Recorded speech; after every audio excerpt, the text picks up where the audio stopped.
passer à la question suivante, la question numéro 23.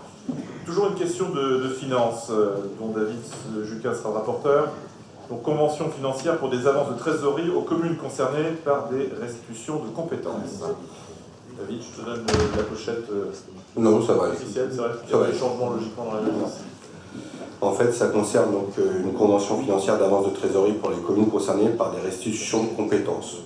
Il est possible de faire cette pratique-là, ce qui évite l'attribution de compensation provisoire, comme la CLEC n'est pas encore instituée.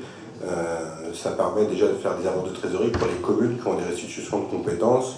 Je pense surtout sur le Mortainais parce qu'elles ont des compétences lourdes qui leur reviennent au niveau des communes et que les besoins de trésorerie sont assez fortes pour tout ce qui concerne le scolaire, périscolaire, etc.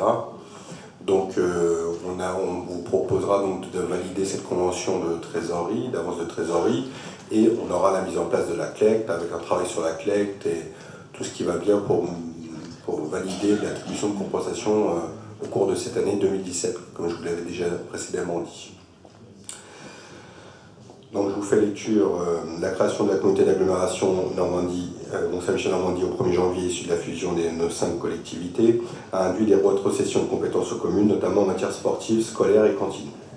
Ainsi, les communes doivent prendre en charge depuis le 1er janvier 2017 les dépenses relatives à l'exercice des compétences rétrocédées.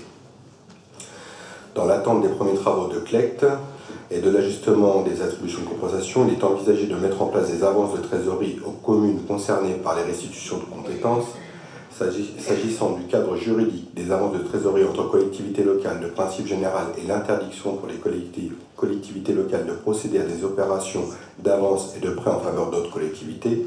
Toutefois, la jurisprudence a introduit un certain assouplissement à ce principe. Ainsi, une avance effectuée par une collectivité en faveur d'une autre collectivité, dès lors qu'elle est inscrite au budget et qu'elle n'est pas réalisée à titre onéreux sans intérêt, ne saurait être considérée comme contraire à la loi bancaire et à l'obligation de dépôt des fonds libres au trésor. En cas d'espèce, la convention étant conclue pour une période inférieure à 1 an, elle est traitée comme une opération non budgétaire, sans inscription ni conséquence sur le budget des deux collectivités. Cette avance de trésorerie de la communauté d'agglomération aux communes concernées par des restitutions de compétences doit être considérée comme ponctuelle et exceptionnelle, ne violant pas l'obligation de dépôt des fonds libres au trésor. Il est précisé que pour couvrir leurs besoins de trésorerie, les communes auront recours en priorité à leur trésorerie propre, voilà, vous avez compris, sur appel de fonds des communes, la CCA-MCM, la communauté d'agglomération procédera à des avances complémentaires dans la limite d'un plafond global de 1 million d'euros. C'est ce qu'on a estimé à peu près sur l'attribution de compensation sur le Mortainais.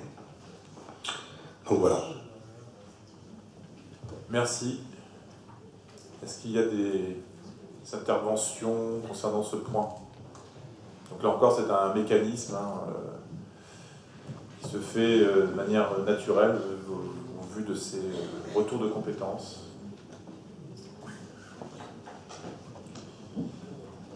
Bien.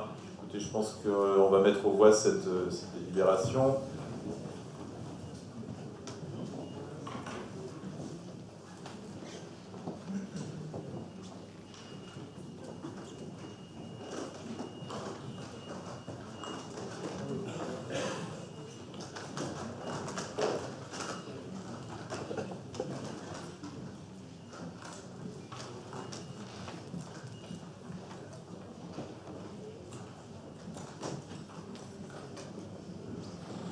Donc nous avons 134 voix qui se sont exprimées, 124 votes pour, 2 votes contre et 8 abstentions.